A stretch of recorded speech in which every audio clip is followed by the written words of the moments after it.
Olá malta, bem-vindos à Zombie TV. O meu nome é Bruno Rosa e sou um dos nerds de serviço.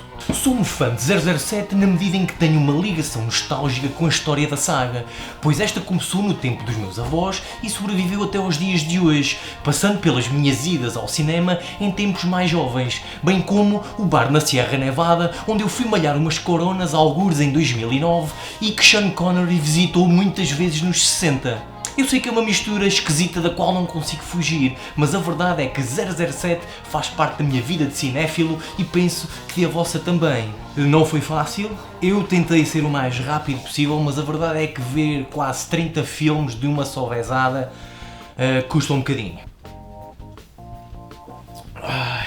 E assim sendo, esta é a altura perfeita para o que aí vem, um filmes da prateleira especial onde tentarei fazer uma lista do pior para o melhor.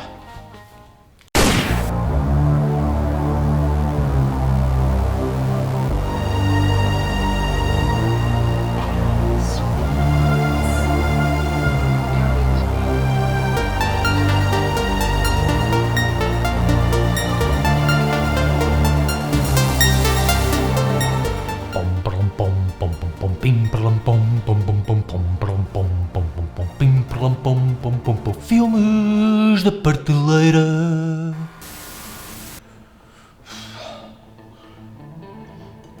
Vigésimo oitavo Casino Royale 1967. Tem como objetivo ser uma paródia e desde o início da rodagem que tinha os dias contados devido a uma produção caótica que deveria ter produzido um filme convincente, mas perdeu o controle cedo demais e tiveram de inventar uma desculpa esfarrapada.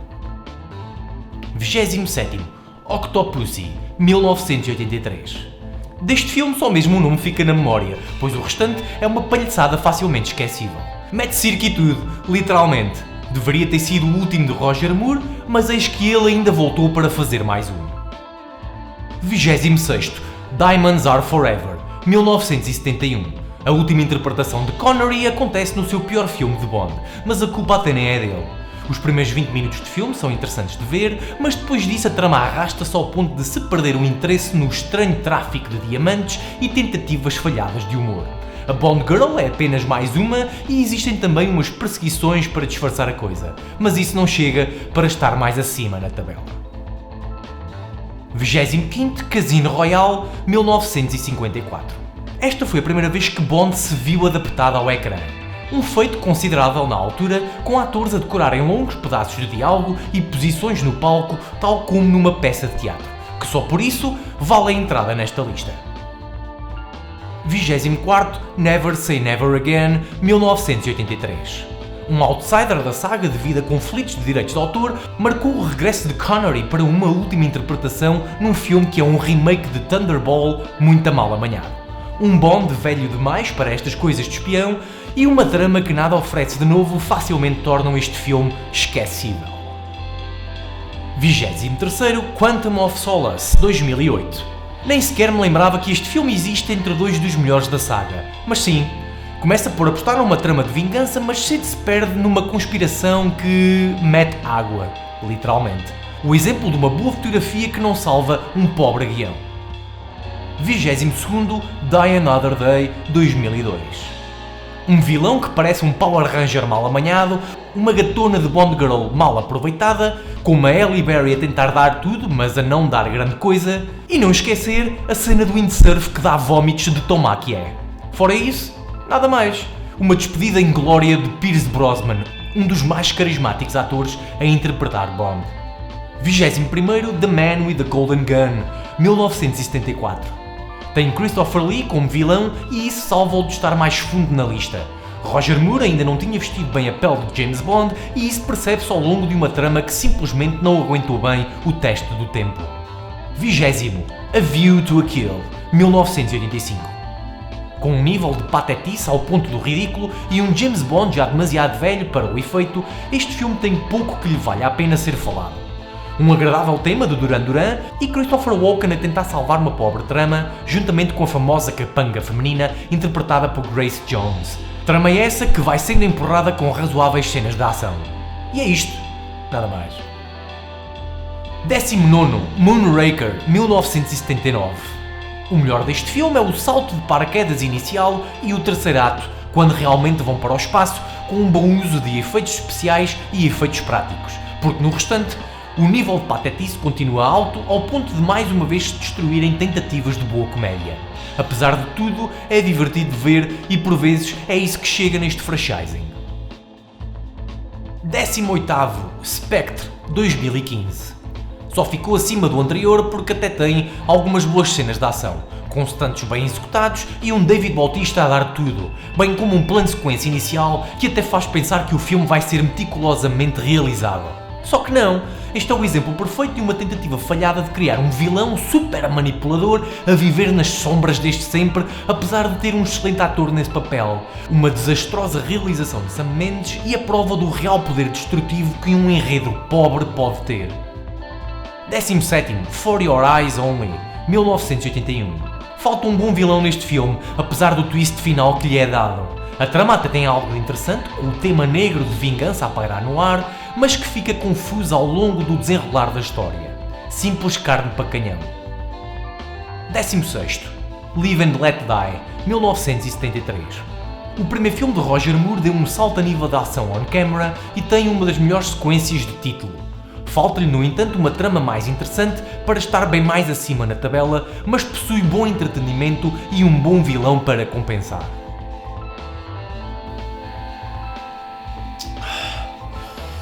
E entramos agora no Top 15. 15º, You Only Live Twice, 1967. Salvo por um bom terceiro ato, este é o filme em que finalmente se revela a cara do vilão Blofeld e a trama dá mais destaque às personagens do que aos gadgets. No entanto, nota-se pela primeira vez que o público se estava a cansar de Bond e a saga iria necessitar do seu primeiro reboot. De destacar que foi fotografado pelo diretor de fotografia de Lawrence of Arabia. 14º, The Living Daylights, 1987. Com uma fraca trama de espionagem, tendo a Guerra Fria e o Afeganistão como pano de fundo, o último a explorar este tema, uma Bond Girl que parece interessante no início, mas depois é deixada à margem, e vilões desinteressantes, esta tentativa de rejuvenescer o franchising conta apenas com uma boa cena pré-genérico e um final que até diverte. O primeiro de um Timothy Dalton que não entrou com o pé direito. 13º, License to Kill, 1989. Timothy Dalton, bem mais à vontade, com uma trama diferente do esperado em volta de um Bond que busca vingança e traficantes de droga Miami Vice Style, que até nos faz pensar estarmos a ver um típico filme da Brita qualquer com uma história fraquinha. O melhor aqui é mesmo a ação dinâmica que só os finais dos 80 nos sabiam dar. Lembro-me de roer as unhas com a perseguição final do caminhão. E não se pode esquecer o arrebatador tema License to Kill de Gladys Knight, o meu favorito. 12º, On Her Majesty's Secret Service, 1969. O único de George Lazenby, ele também o único ator que não é britânico e que nos apresenta um James Bond com mais compaixão do que carisma, uma imagem mais real de alguém que também sente medo e vulnerabilidade, mas o filme tem o problema de possuir uma trama sem grande dinamismo e por vezes enfadonha.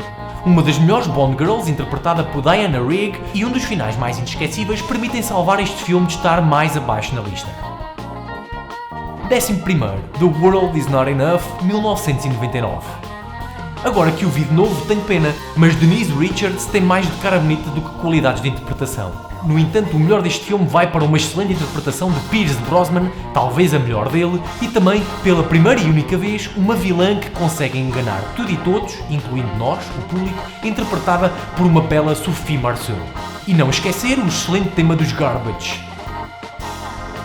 E vamos agora para o Top 10.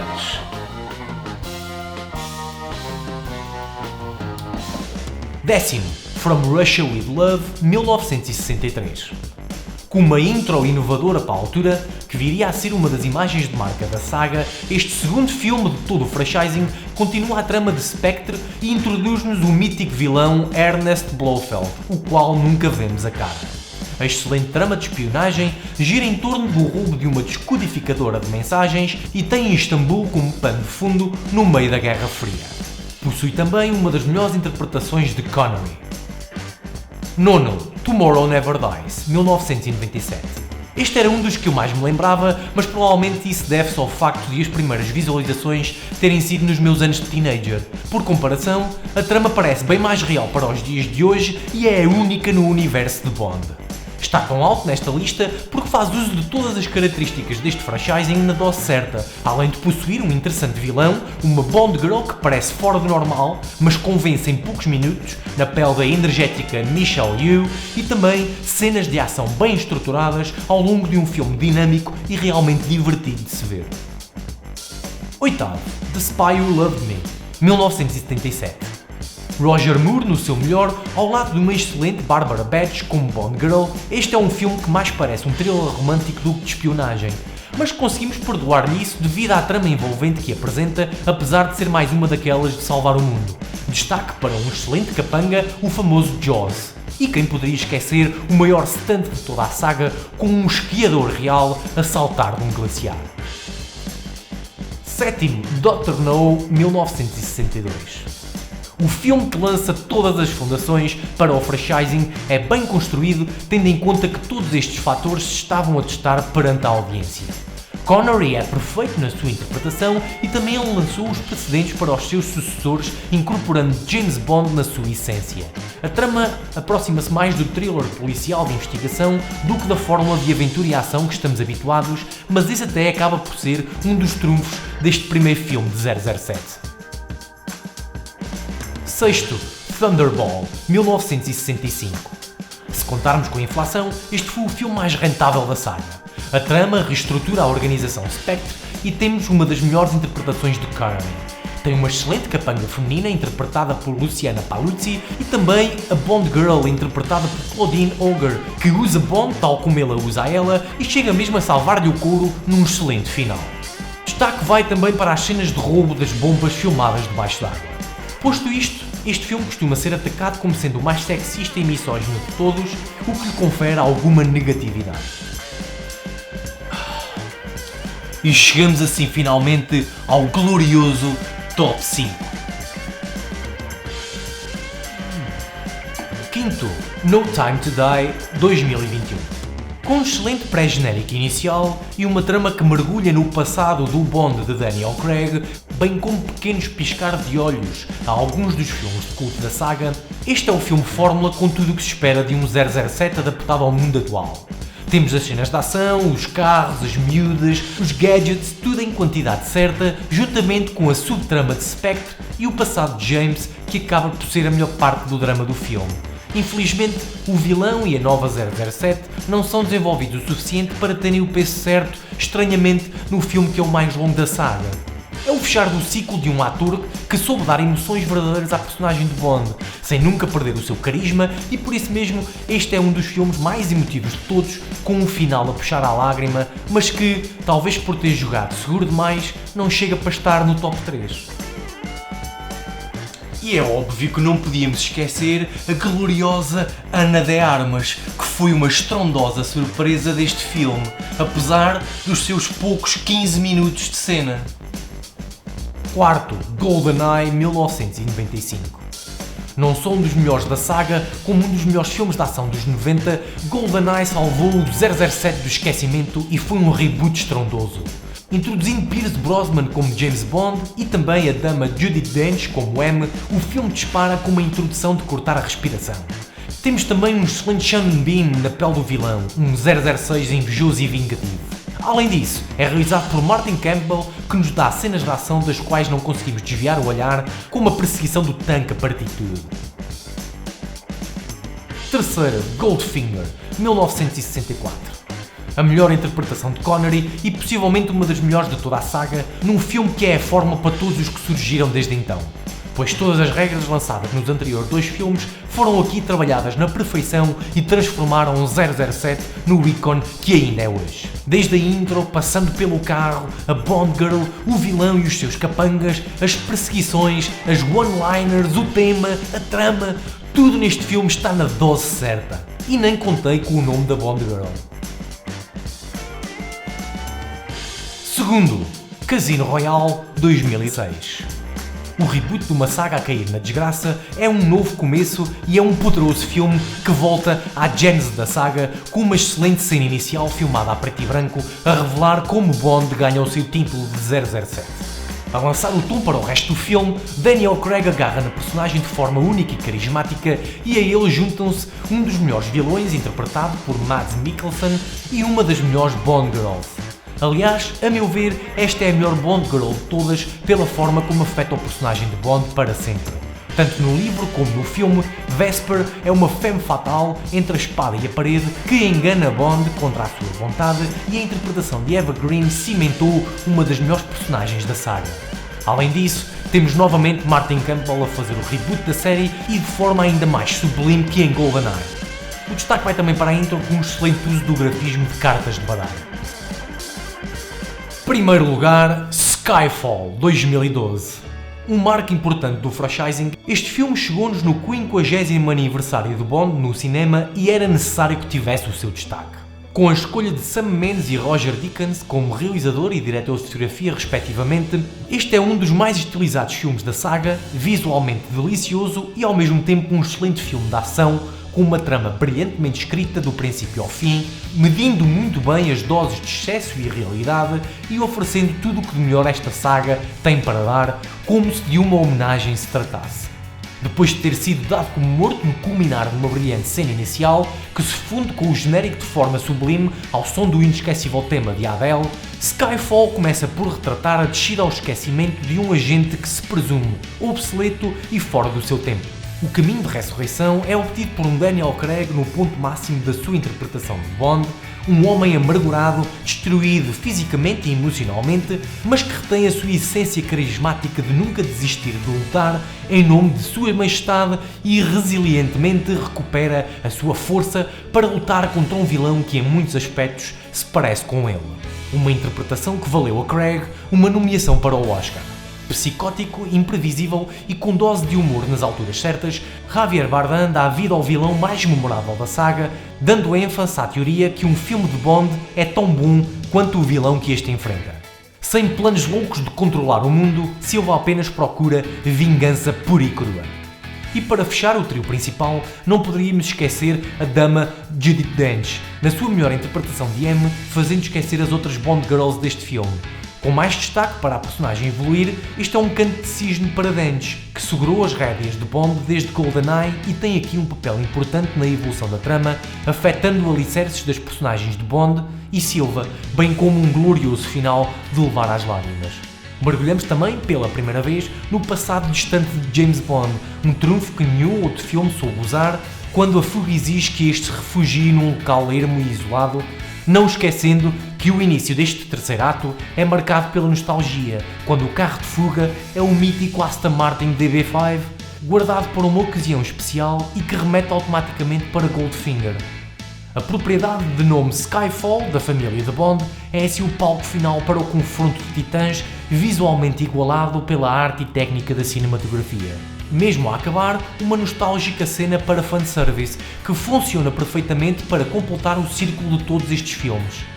Por todas estas razões, e olhando toda esta lista, com as suas perfeições e imperfeições, este é um filme único no universo de Bond e, a meu ver, o número 1 de toda esta saga.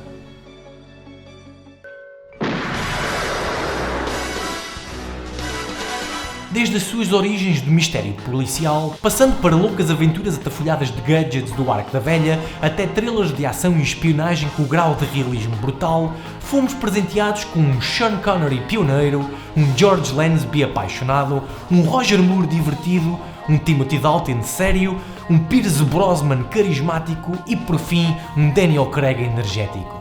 Parece óbvio que os filmes que cotei mais alto tenham uma prevalência de Bond e Craig, pois foi com estes dois senhores que aprendi a gostar de Bond, quase sempre a ver os filmes no cinema. Brosnan, talvez o mais carismático na forma como interpretou Bond, e Craig, sem sombra de dúvida, o mais físico de todos. Connery será sempre o mítico que lançou todas as regras, e foi bom descobrir os seus filmes, pois encontrei verdadeiras pérolas em alguns deles. Moore talvez seja aquele que mais entretenimento deu à saga, mas muitas vezes há abusado do ridículo e por isso mesmo não o consigo ver com a seriedade para que os seus filmes constem mais alto nesta lista. Quanto a Dalton e Lansby, eu sei que ao longo do tempo têm vindo a ser mais valorizados e eu bem tentei apreciar tudo o que os seus filmes oferecem, mas a meu ver nenhum deles conseguiu entrar verdadeiramente na personagem de Bond, muito também porque tiveram poucas oportunidades para o tentarem fazer. James Bond percorreu assim um longo caminho desde o agente machista que virava tudo o que era personagem feminina, até se tornar um homem mais sério e defensor das suas companheiras, numa saga que é o reflexo dos tempos que vai atravessando e que nos deu incontáveis mulheres de sonho, vilões para odiar, quer do mais piroso ao mais memorável, e sem nunca esquecer as engenhocas que mandaram paletes de maus da fita desta para melhor. Não foi fácil ordenar toda esta saga devido a todas as variáveis que cada filme possui e por isso mesmo existem incontáveis listas destas por aí. O que vos posso garantir é que fiz este episódio com todos os filmes frescos de visualização e alguns deles vistos pela primeira vez. Eu sei que é difícil concordar em 100% com esta lista, por isso mesmo deixem nos comentários o vosso ranking do pior para o melhor. E já sabem, partilhem os filmes de hoje, partilhem cinema e continuem a ir à vossa prateleira a descobrir os filmes que têm lá perdidos. Bons filmes, bons jogos, boas leituras e até à próxima!